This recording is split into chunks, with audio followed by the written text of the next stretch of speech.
မွန်ပြည်နယ်ရေးမြို့နယ်မော့ကနင်ကျေးရွာမှာကျင်းပတဲ့မွန်လူငယ်ညီလာခံမှာမွန်နိုင်ငံရေးပါတီကခေါင်းဆောင်တွေနဲ့လူငယ်တွေအကြားမွန်အမျိုးသားနိုင်ငံရေးနဲ့ပတ်သက်တဲ့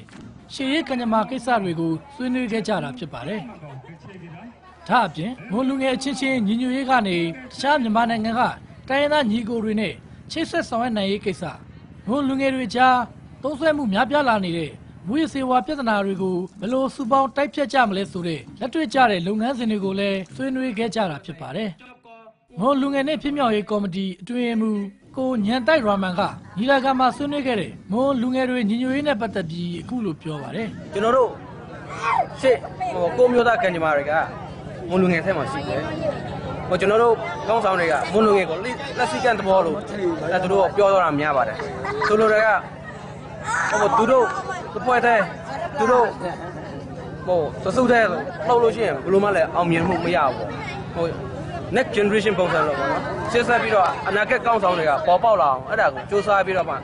အကယ်၍ဒီညီတို့တဲ့ပူပေါင်းပြီးတော့လှုပ်လို့ရှိရင်ပို့ပြီးတော့အောင်မြင်မှာပေါ့။အဲ့ဒီခန္ဓာကိုတက်ရောက်လာတဲ့မွန်ဒေသလုံးဆိုင်ရာဒီမိုကရေစီပါတီဥက္ကဋ္ဌဦးနိုင်ငွေသိန်းကအနာဂတ်မှာခေါင်းဆောင်ရမယ့်လူငယ်တွေညီညီညွတ်ညွတ်နဲ့ကြိုးစားမယ်ဆိုရင်တိုင်းရင်းသားတွေလိုချင်တဲ့ဒန်းတူညီမျှတဲ့ကိုယ်ပိုင်ပြဋ္ဌာန်းခွင့်ရနိုင်လိမ့်မယ်လို့ပြောပါတယ်။လူငယ်တော့မှားတယ်တနေ့ကျရင်တော့အနာဂတ်ရဲ့ခေါင်းဆောင်တွေချစ်ကြရမယ်ဖြစ်အောင်လည်းကြိုးစားကြပါအရေးချင်းတွေပြီးအောင်လည်းပဲအမြဲတမ်းစီးပူးကြပါအဲ့လိုမျိုးတိုက်တွန်းပေးပါတယ်။သူတို့လည်းပဲတအားကိုအတက်ကြပါတယ်။အားရစရာအချင်းကြီးညာရှိပါတယ်ဒါကြောင့်မလို့တိုင်းရင်းသားတွေရဲ့ဘက်ကကြည့်မယ်ဆိုလို့ရှိရင်တနေ့ကြရင်ဒီမှန်ထားတဲ့တန်းတူရေးကိုပိုင်ပြဋ္ဌာန်းခွင့်နဲ့စစ်မှန်သောပြောင်းစုက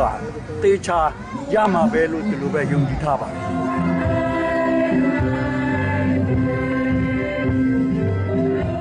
တန်ဖြူစရဲမြို့နယ်လူငယ်ကိုယ်စားလှယ်တူဖြစ်တဲ့ကိုဇာနေဟိန်းကအခုလိုမွန်တိုင်းသားလူငယ်တွေတစုတစည်းရဲတွေ့ရတဲ့အတွက်အားတက်ရကြောင်းအခုလိုပြောပါတယ်ဒီကျွန်တော်တို့ပေါင်းစည်းရတာပေါ့နော်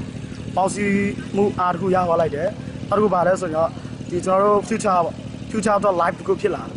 အဲ့တော့အနာဂတ်တခုမြင်လာတယ်ကျွန်တော် future တခုဖြစ်လာတယ် live ဖြစ်လာတယ်နောက်ပြီးကျွန်တော်တို့နောက်ဝတခုရလိုက်တယ်ပေါ့ဒါဆိုတော့ကျွန်တော်တို့ကိုယ်လေးမြင်တာတဲ့ခေတ်ကြီးမှာသူတို့လောက်ခွင့်ရတာတော့လေကျွန်တော်တို့ဒီလက်ရှိဒီဘယ်လိုပြောမလဲအနာပိုင်အားလုံးလည်းကျွေးတင်တယ်ချစ်ဆက်ပြီးတော့လည်းကျွန်တော်တို့ဒါဒီလိုထပ်လုပ်သွားဖို့များရှိတော့